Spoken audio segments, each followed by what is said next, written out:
They will be opening differently in the different chambers also. So this is the picture explaining you the formation of the coronary sinus by the unison of the great cardiac vein, small cardiac vein and middle cardiac vein. Okay. So just see that picture. So what is this? Middle cardiac vein is the great cardiac vein.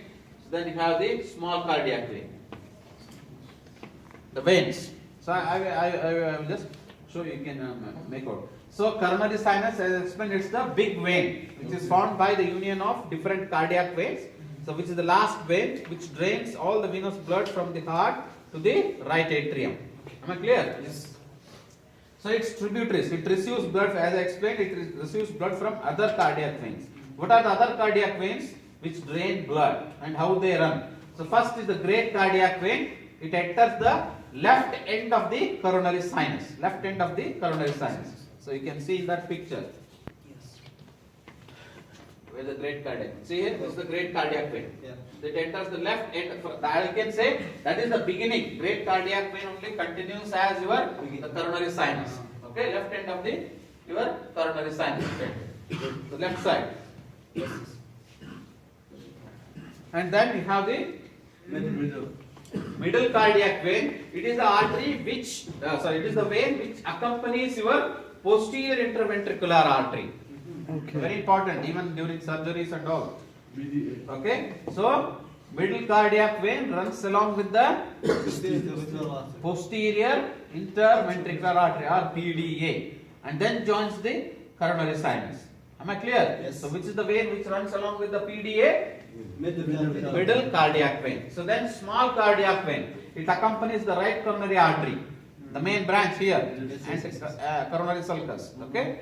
So that is the artery. Along with that artery, you have the small cardiac vein. So middle cardiac vein along the PDA, small cardiac vein along the right coronary, the anterior coronary sulcus. Okay. So then you have posterior vein of left ventricle. So along with your marginal or diagonal branches. Okay. So it runs on the diaphragmatic surface of the left ventricle and ends in the middle of the coronary sinus. Okay. And then you have oblique vein of the left atrium. So that is having some what is that? The embryological importance. Okay. Developmental importance. So that you will learn when you go to the development of the heart. Okay. Time being, you remember the vein of Marshall or oblique vein of left atrium, which directly opens into your coronary sinus. So then you have the right marginal vein. It accompanies the right branch of your marginal branch of your the right coronary artery. So that is the right marginal vein. So it is a middle cardiac vein which runs along the PDA and small cardiac vein which runs along with the again. Sorry. Look into that picture. So then you have anterior cardiac veins, which are 3 to 4 small veins which directly open into right atrium. Okay. And then the vena cordis minima are also called as Tebesian veins because so these are the veins which are invented or first looked by this German anatomist called as Adam Christian Tebesius. That's why they are called as Tebesian veins. Or also known as the vena cordis minima. They are the very small veins which directly opens into the chambers of the heart. Okay, small veins. That's why vena cordis minima. Minima means very small veins. So the just big, you have the chambers like this. Okay. The blood supply to the myocardium is by the vessels as well as direct perfusion from this. So the lining of these ventricles. Small part of this heart is supplied even by the blood in the chambers through the perfusion. Okay. Similarly, the venous blood also directly drains into chambers.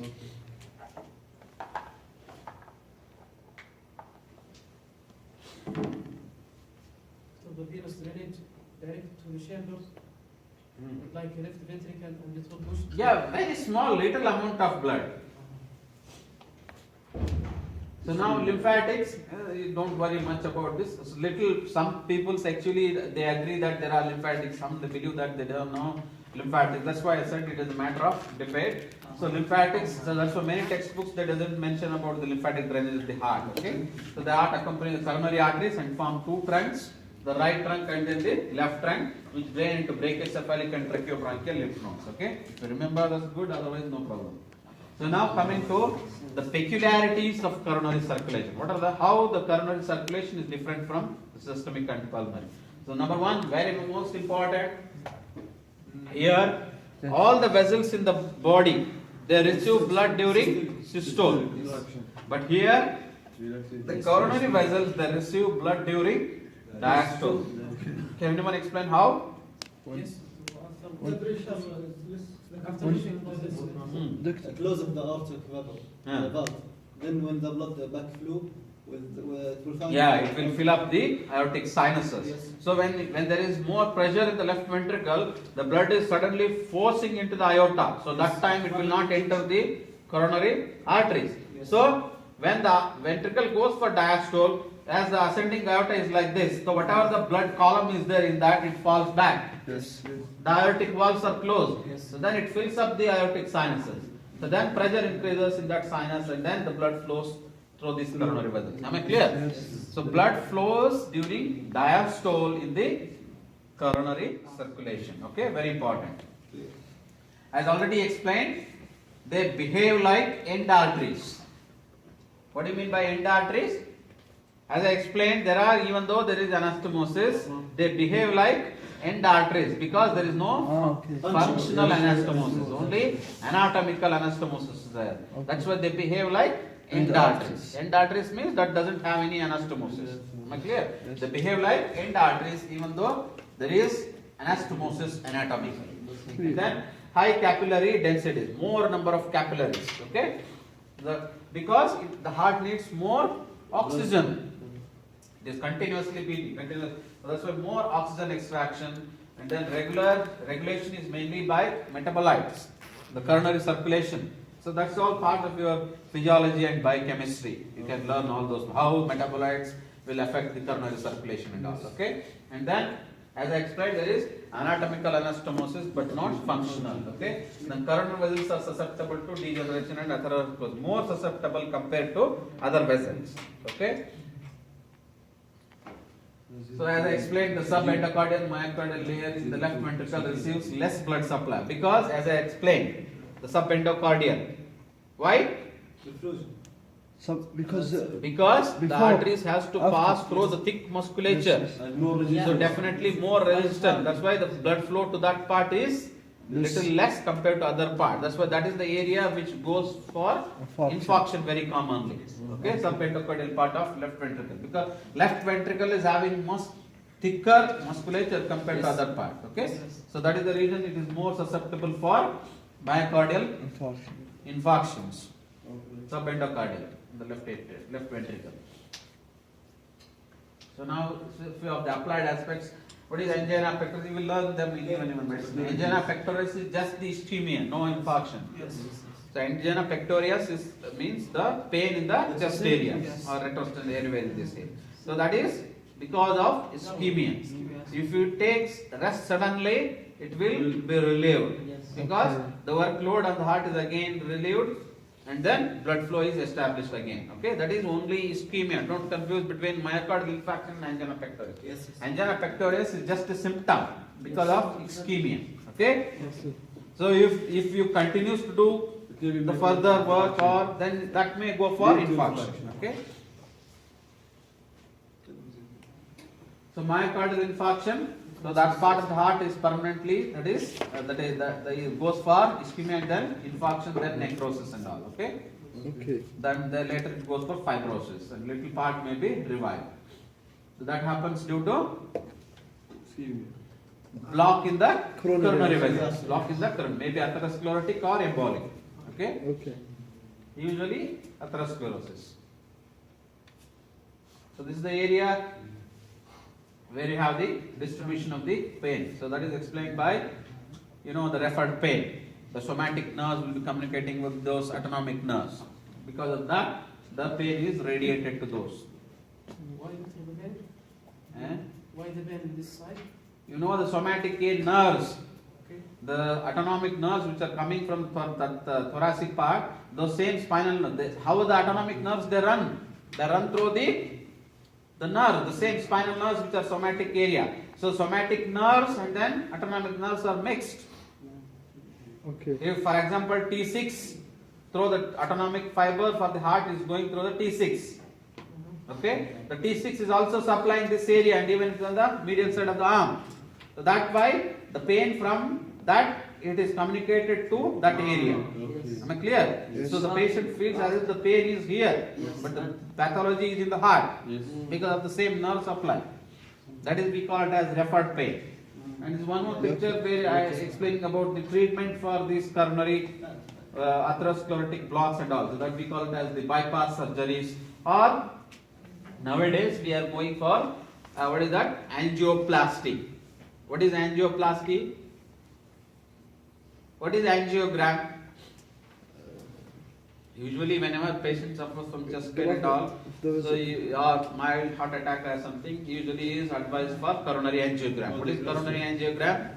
Take the graph of the vessel, of the lumen, of the lumen.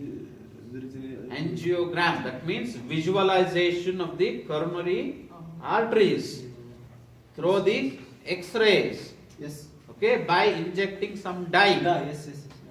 We will inject some dye, so we will pass through the femoral artery usually, pass a stent thread, go to the all those common iliac, then aorta, and then from the heart, then go to the what is that? Coronary vessels, aorta, and then go to the coronary vessels. There you release the dye.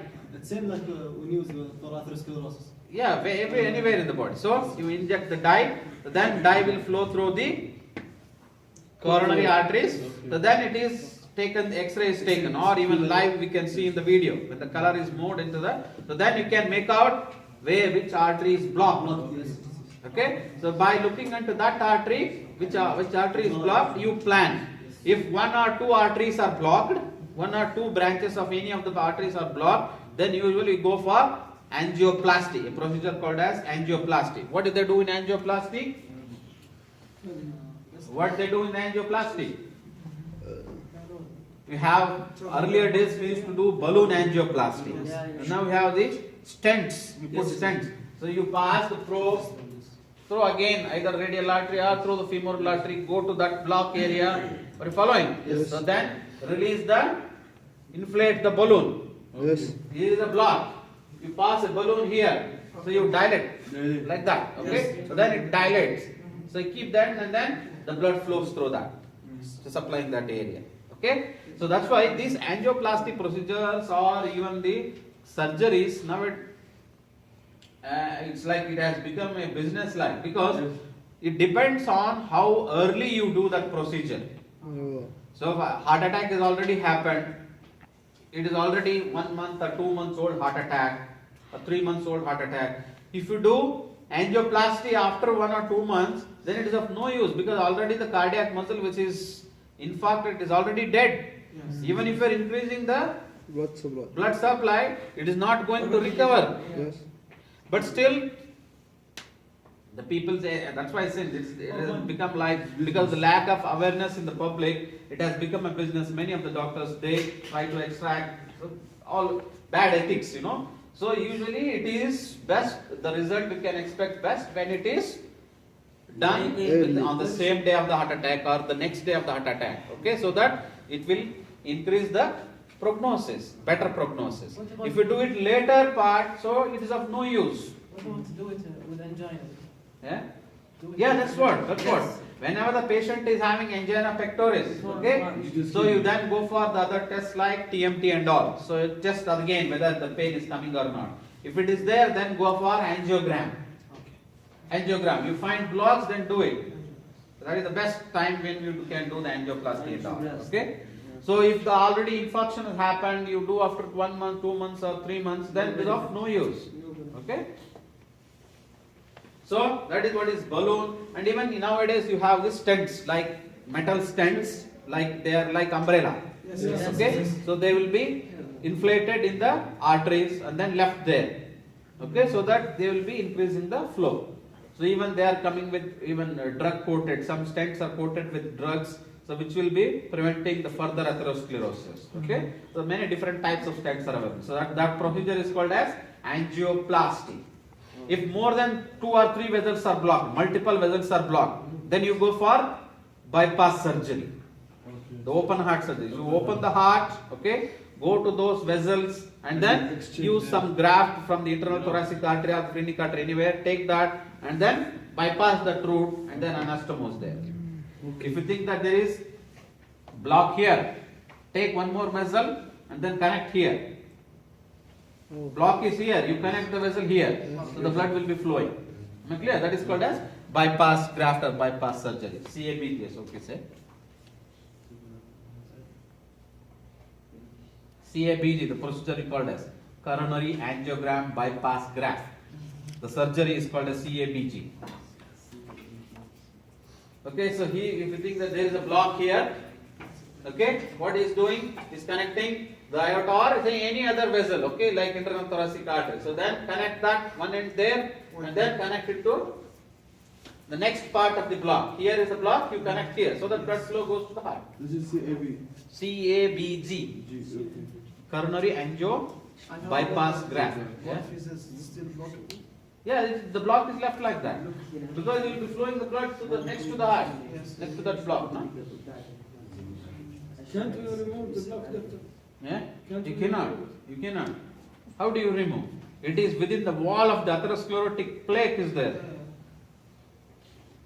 So that is the procedure we call it as bypass surgery. Clear?